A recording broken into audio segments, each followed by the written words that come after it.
C'est bon, on est prêt? On y va? C'est parti? Nous, on est prêts. Je suis méga ravie de vous voir tous ici. Beaucoup de monde pour parler de product, pour parler de growth. Et ça, j'adore ça. Donc moi, je me présente rapidement. Je m'appelle Romaïssa, ex-Head of Product Growth. Donc j'ai quitté Mythic une veille de Saint-Valentin pour aller aider les utilisateurs à trouver, après avoir trouvé l'amour, là maintenant je les aide à trouver un emploi ou je les aide à trouver un appartement. Donc j'ai rejoint Le Bon Coin en tant que directrice verticale, toujours sur la partie produit. Et j'ai eu la chance et l'immense honneur de recruter Olga dans mon équipe l'année dernière, et qui, elle, est toujours chez Mythic. Après 5 ans dans le conseil, du coup, me voilà dans l'équipe de Romaïssa, dans l'équipe Growth, qui n'est plus du coup l'équipe de Romaïssa. Qu'est-ce qu'on fait là-bas? On vend de l'amour et on essaye de vendre le plus possible. On va vous raconter comment on fait. Du coup, de quoi on va parler? D'abord, on va vous dire qu'est-ce que Growth n'est pas. Vous allez voir, Growth est partout, tous les jours. Vous le savez. Et concrètement, qu'est-ce qu'on a appris de notre expérience de cette année ensemble? C'est quoi le learning à retenir? C'est parti. Du coup, let's go. Première slide. Growth is not growth hacking. J'aime bien les petites phrases provoques, donc elles seront un peu toutes provoques. Pourquoi je vous dis ça? Je vais vous raconter un peu ma vie tout au long de ce talk. Moi, j'aime beaucoup les feux d'artifice. Et j'aime beaucoup Monet aussi. Pourquoi j'ai mis ces deux images-là? Parce que ça vous symbolise ce qu'est le growth hacking et ce qu'est growth tout simplement. Growth hacking, c'est quelque chose d'éphémère, qui peut être top, génial, mais c'est du one shot. C'est je suis blogueur, j'ai fait x 1000 sur ma communauté. Donc le mec est passé de 1 à 1000 personnes. C'est ça le point. On l'a fait en one shot, il y a plein de monde. Par contre, qu'est-ce que l'engagement? Sur la partie growth, si on veut scaler du produit, l'objectif, c'est d'avoir une plateforme qui résiste. Ça, c'est pour l'aspect technique. L'objectif, c'est de passer de, je vais utiliser des mots financiers parce que j'adore ça, de 35% d'EBITDA à 45% d'EBITDA, où le produit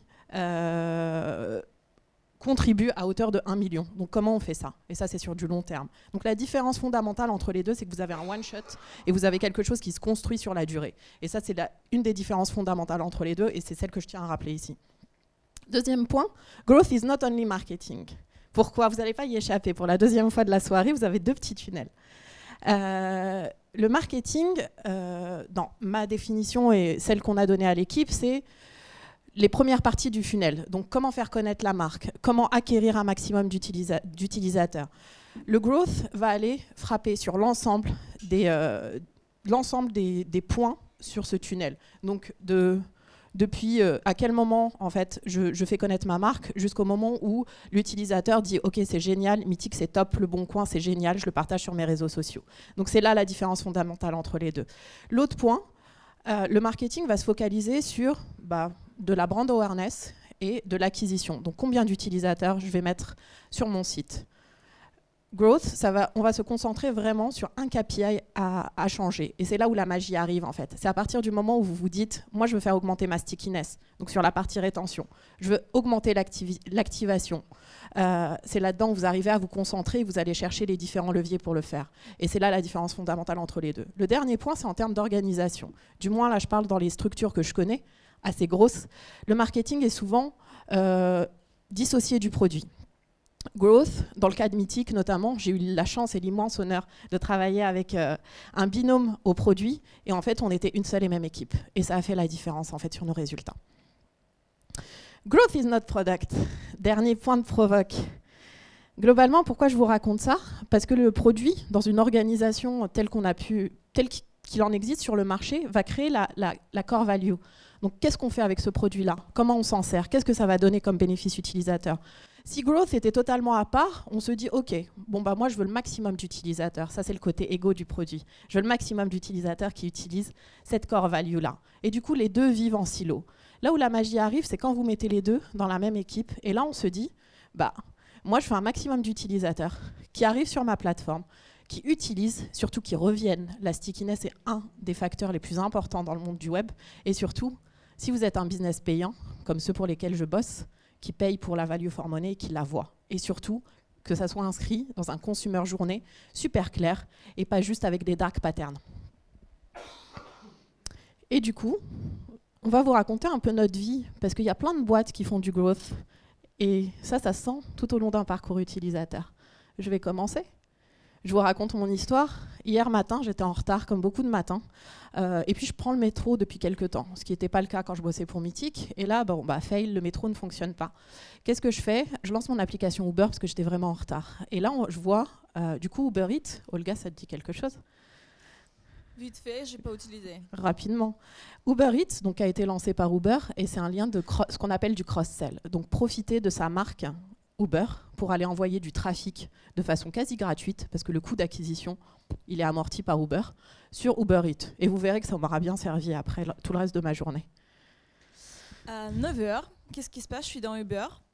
J'ai un peu de temps devant moi, parce que bien sûr, à Paris, c'est bouché. En 30 secondes, je crée mon compte sur Tinder. J'arrive, il n'y a aucun champ à remplir. Il y a 2 boutons, connexion avec Facebook ou par téléphone. Rien à remplir. En 30 secondes, j'ai le compte prêt à utiliser. Mais comment on fait si notre cible n'a pas de compte Facebook et la cible qui n'a pas 30 ans, beaucoup plus? Voilà, pour assurer mon coup, en plus de Tinder, je vais venir créer mon compte sur Mythique. En plus, Mythique propose des rencontres sérieuses. C'est ce que je cherche. Comment on fait? On va découper les tunnels. Et effectivement, un seul écran, un seul CTA. En plus, il y a le côté conversationnel. Il y a quelqu'un qui me parle. Ça ajoute de la confiance, ça ajoute de l'émotion. Ce qui fait que je passe d'un écran à l'autre sans voir. Et les résultats ont montré qu'il y avait assez peu de déperdition de tout au long du tunnel. Une fois rentré, l'utilisateur sortait et on récupérait la data. En quelques écrans, j'ai donné mon compte, j'ai donné plein d'infos sur moi. J'arrive au bureau, je commence à dépiler mes emails, je vois quoi? Je vois Florence de Nestor qui me parle. Ouais, Nestor, c'est un truc de bouffe, je passe, je regarde pas.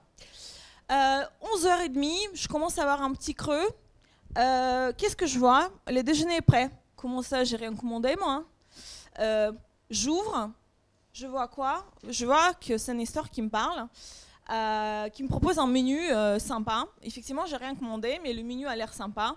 Du coup, je vais le commander, je vais craquer. C'est malin, hein? Comment ils l'ont fait? Le déjeuner est prêt. En fait, c'est un expéditeur qui s'appelle comme ça. Ce qui fait que Nestor n'apparaît pas. Du coup, bien sûr, ça m'attire mon attention. Et le mail ouvert, c'est à moitié le mail traité. À midi, avec mon petit kifta de Nestor, je vois que le compteur de Tinder commence à s'alimenter. Je clique, je vois que depuis quelques heures que mon compte existe, il a vécu sans moi, en fait. Et ça, c'est cool. Ça veut dire qu'il y a de la vie, le produit change et de la nouveauté. J'arrive, j'ai un match avec le gars que j'ai liké il y a quelques heures et ça, c'est chouette. Il est pas mal, hein? Ouais, il est pas mal du tout. Du coup, moi, 13h, je t'avoue que j'ai aussi cédé à l'appel de la notification, mais sur d'autres choses. En fait, je me suis rendu compte en passant au parc qu'il y avait plein de nanas qui faisaient du crossfit et que le summer body, ça se prépare maintenant, quoi. Donc, j'ai lancé mon application mobile. Bien sûr, il y avait une notification, parce que la notification permet de cliquer dessus. Et qu'est-ce que j'ai vu? J'ai vu un truc, c'est gratuit pendant une semaine. Bon, je te dirai, Olga, si ça marche. Bon, après, c'est reconduit à 44 €. Mais le trial, ça permet vraiment de mettre un pied dans le produit. Donc, je trouve que c'est quand même pas mal. Pour des nanas qui ont fait du revenu. T'as mis ta carte? Ouais, j'ai mis ma carte directe.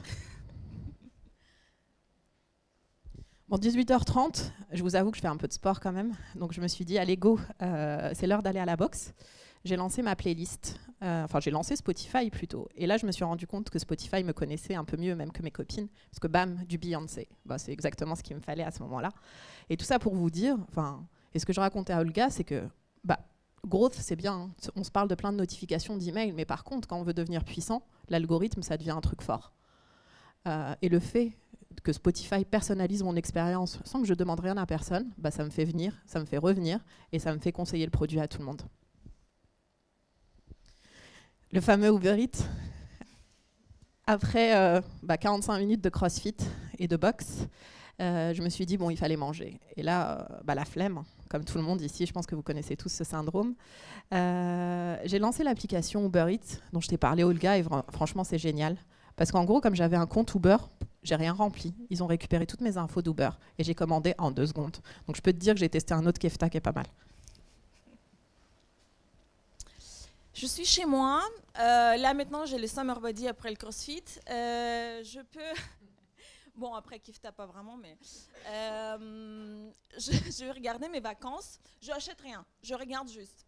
Petit week-end à Barcelone, ça y est, Airbnb le fait aussi après Booking. 60% de logements sont déjà réservés. Je ne sais toujours pas si c'est vrai, mais tout le monde le dit, hein, donc a priori c'est vrai. En plus, je vois cette petite terrasse qui me plaît, ça a l'air sympa. C'est écrit Perles rares. Les réservations pour cette adresse sont fréquentes. Il faut en fait se dépêcher. On ne sait toujours pas si c'est vraiment vrai, mais on y va. Hein. Avant de me coucher, je vais quand même regarder mon petit compte Tinder, comment il a vécu sans moi toute cette journée. Je vois que vous avez 100 nouveaux likes. Découvrez de la part de qui? Oui, clairement, j'ai envie de découvrir un petit ego booster. Je suis contente. J'ai envie de savoir qui. Je clique. Qu'est-ce qui se passe? Je vois que c'est une page de paiement. On me propose de m'abonner pour Tinder Gold pour savoir qui m'a liké, et vu que j'ai très envie de savoir, je vais le faire. Qu'est-ce qui se passe? Mon icône Tinder devient gold, et là je me sens vraiment une reine de dating. Après une journée, je me sens que j'ai investi de bon argent, et du coup la value for money, elle est là. Génial. C'est pas mal, hein? C'est pas mal du tout. Moi j'aime beaucoup. On dirait que c'est des actions isolées un petit peu, par-ci, par-là. Il y a des emails, des notifs. Est-ce que c'est vraiment vrai? En fait, il y a une vraie stratégie derrière. Comment est-ce que les marques le créent, cette stratégie de growth? On a 5 principes à vous donner. Tout d'abord, pour faire de la croissance durable, il faut trouver ou essayer de trouver le product market fit. Pour ça, il faut savoir, il faut connaître ton marché. Sur quel marché tu agis? C'est quoi le levier qu'il faut faire jouer en priorité? C'est quoi le nerf de guerre de ton business? Si on simplifie, il y a 2 types de business. Les marketplaces, où il faut faire rencontrer l'offre et la demande.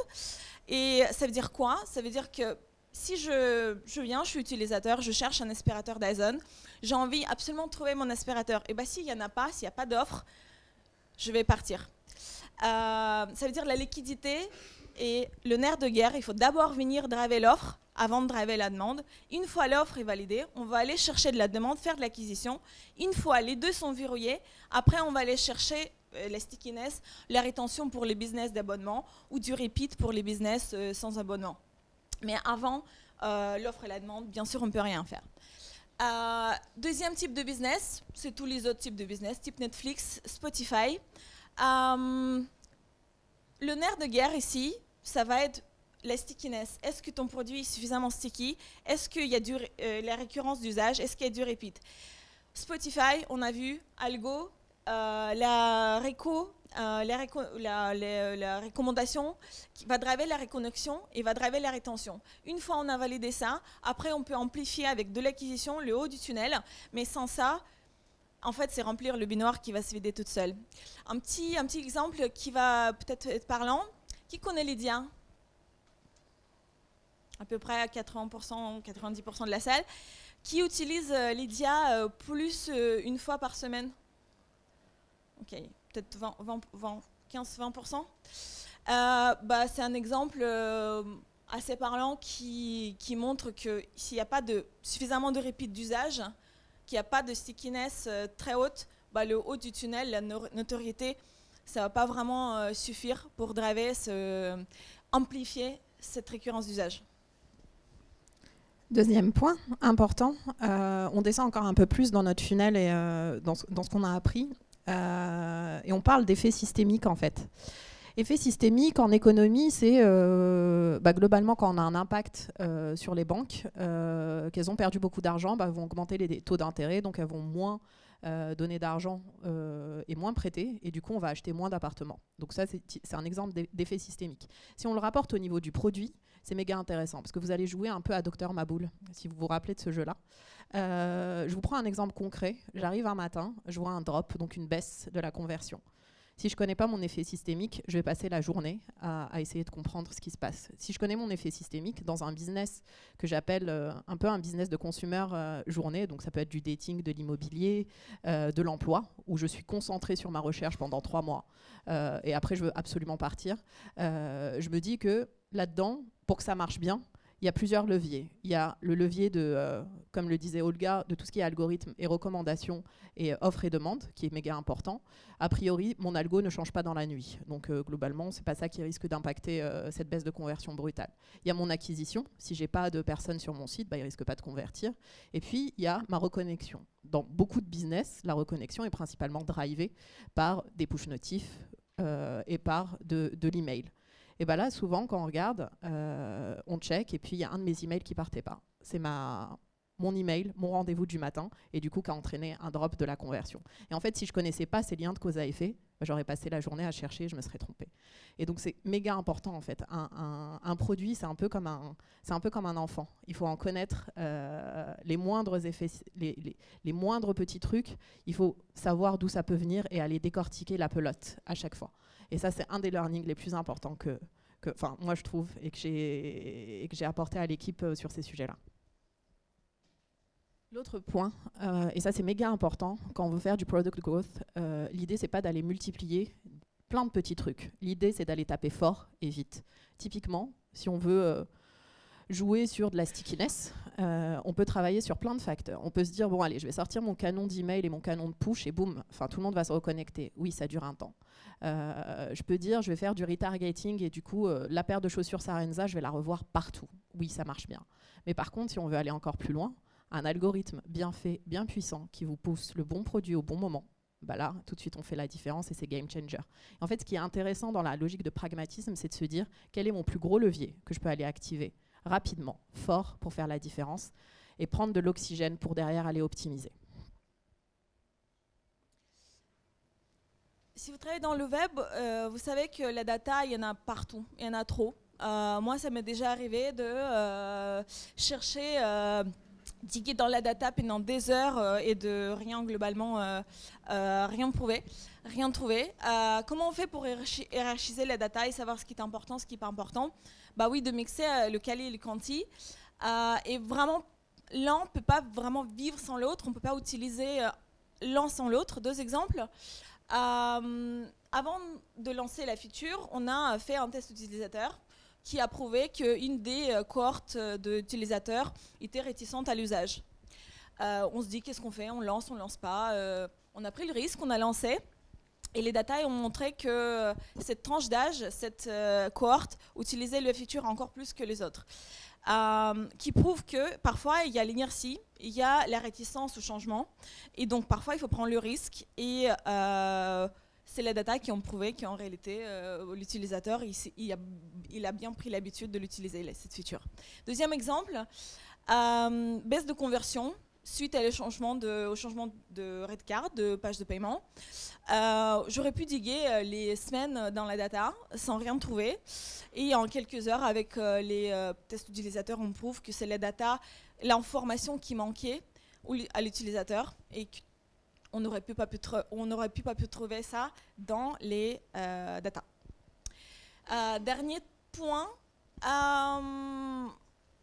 l'équipe produit est absolument pas autonome. Elle dépend du design, des devs. L'équipe growth est encore moins autonome.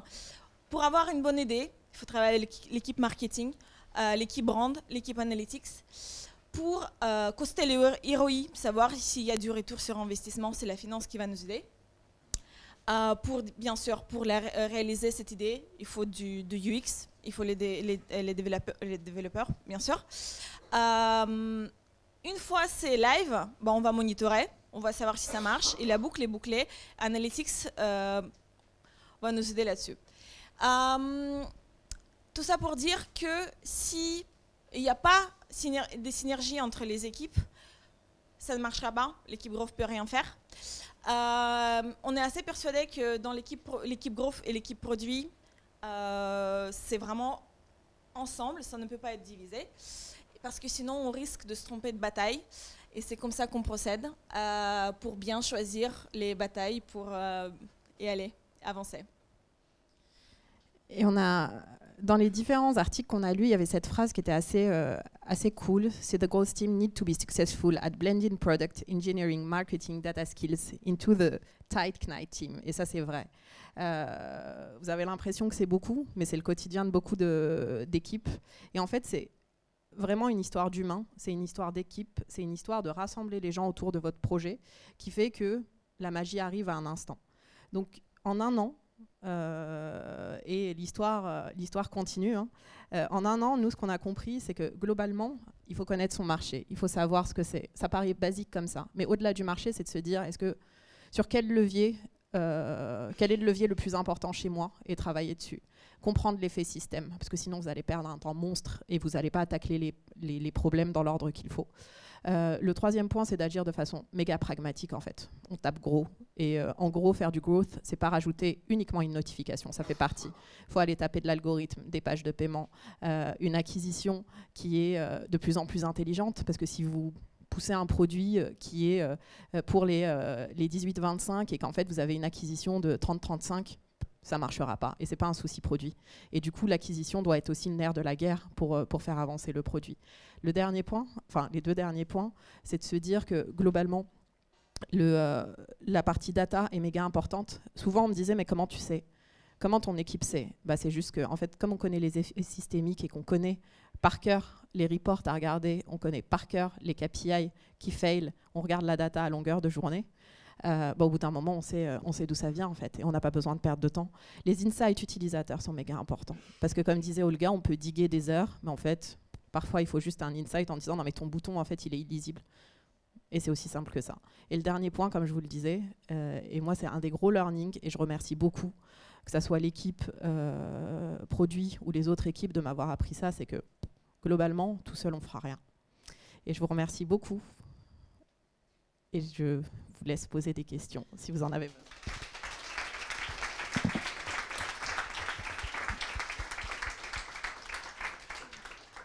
Il y a des questions.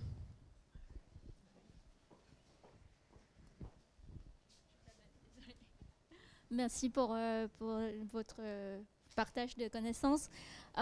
J'ai une question à travers de vos exemples, dont Tinder, Spotify, Netflix, etc. sont des boîtes en B2C. Donc, comment j'applique le strategy growth dans le cas de B2B? Tu veux répondre? C'est une très bonne question, parce que maintenant, je traite un segment B2B. Du coup, il y a beaucoup de choses, en fait. Le B2B, ça rajoute, de ce que je vois hein, de ma petite fenêtre, c'est qu'on a beaucoup de choses aussi qui rentrent en ligne de compte. Il y a le produit, mais il y a aussi toutes les forces de vente derrière, qui sont méga importantes. Globalement, sur la partie produit, il doit répondre aux besoins de l'utilisateur et il doit être pixel perfect. Parce que derrière, quand le commercial y va, il ne peut pas faire une démo et se taper un bug. C'est pas possible. Donc ça, pour moi, c'est un des premiers learnings. Le deuxième point, si on veut appliquer le growth au B2B, il y a aussi beaucoup de logique. Enfin, on applique un peu la même logique. C'est une logique de marketplace. Si globalement, vous êtes, je dis ça au hasard, une plateforme qui fait de l'immobilier, si vous avez des offres mais pas de demande, l'efficacité de votre produit n'est pas bonne. Parce que, si moi je vends mon appartement et qu'il n'y a personne en face, je vais dire bon, ce site-là est pourri et ça fait effet, ce que j'appelle l'effet Viadeo. Je me connecte sur la plateforme, il ne se passe rien. Donc je ne reviens plus jamais. Donc globalement, c'est aussi une histoire d'offre, de demande, de liquidité et surtout d'efficacité du produit. Typiquement, si j'ai 10 clics pour contacter la personne qui vend son appartement, ça ne fonctionnera pas en fait. Donc les learnings qu'on a en B2C sont super importants. En fait, l'avantage de chez Meetic, de bosser pour Meetic, c'est que vous avez un peu une offre et une demande et vous avez deux segments différents mais que vous devez réunir sur une même plateforme. Ce qui est exactement le use case que vous avez en B2B en fait. Ça répond à ta question?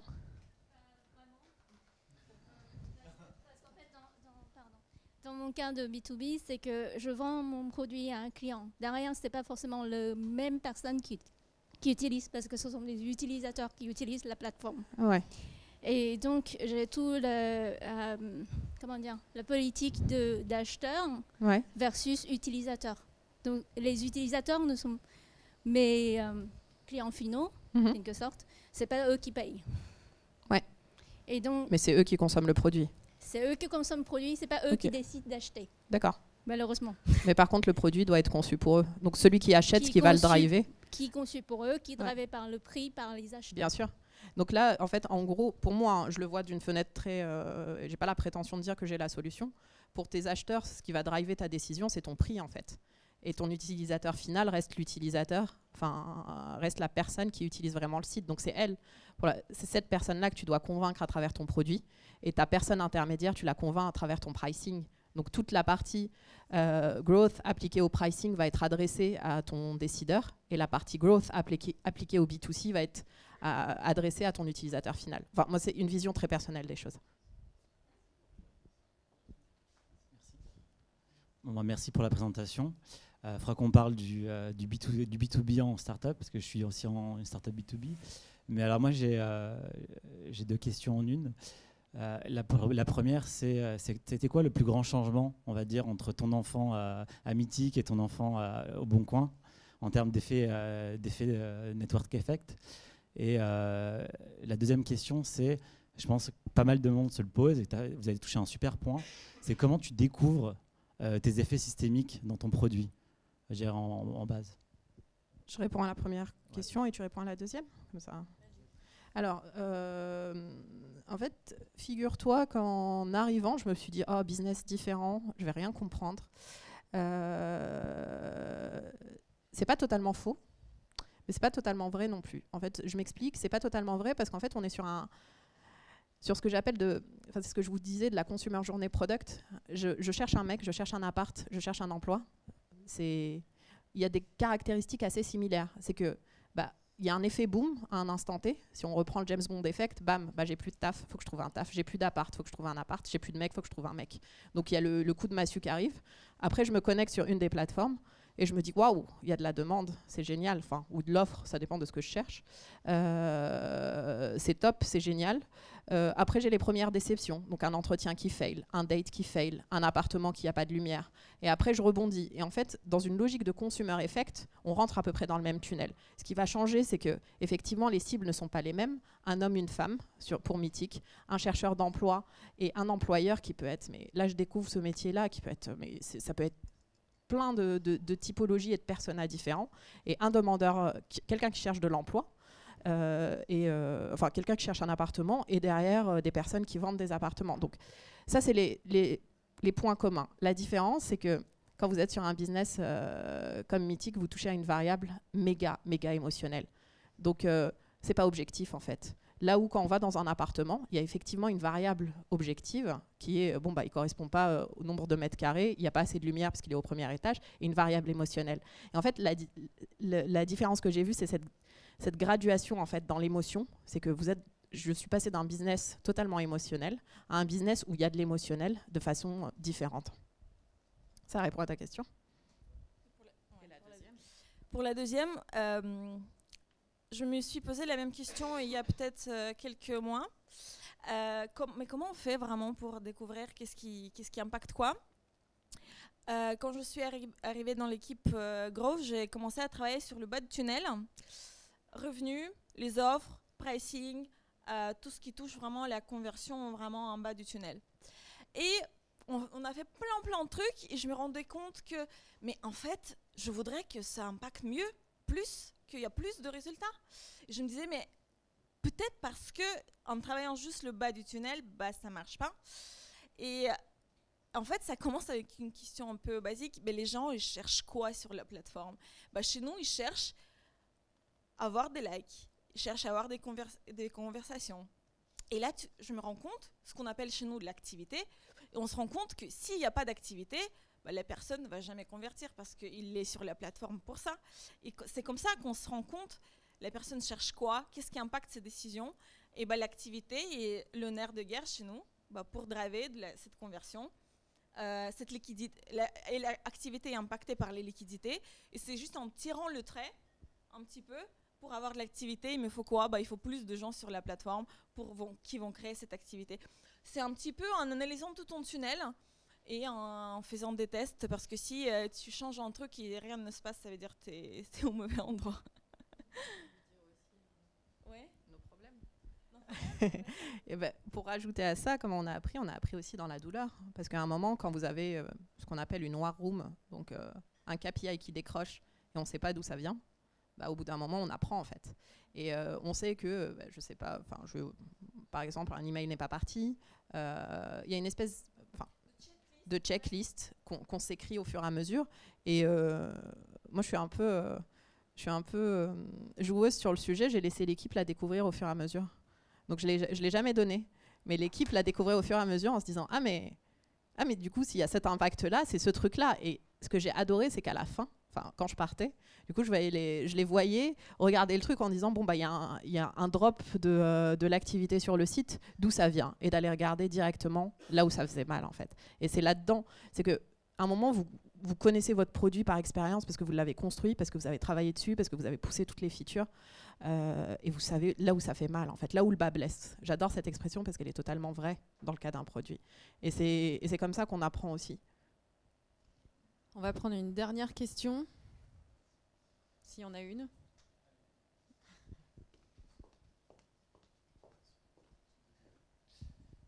Merci beaucoup pour la présentation. Moi, je suis un gros partisan du product growth aussi, et mes missions sont principalement tournées là-dessus. Ma question, c'était savoir quel outil analytique vous utilisez en produit, justement, et surtout savoir si c'est vous qui faites les analyses ou si vous dépendez d'autres personnes pour avoir des résultats d'analyse. Tu peux répéter la deuxième question ?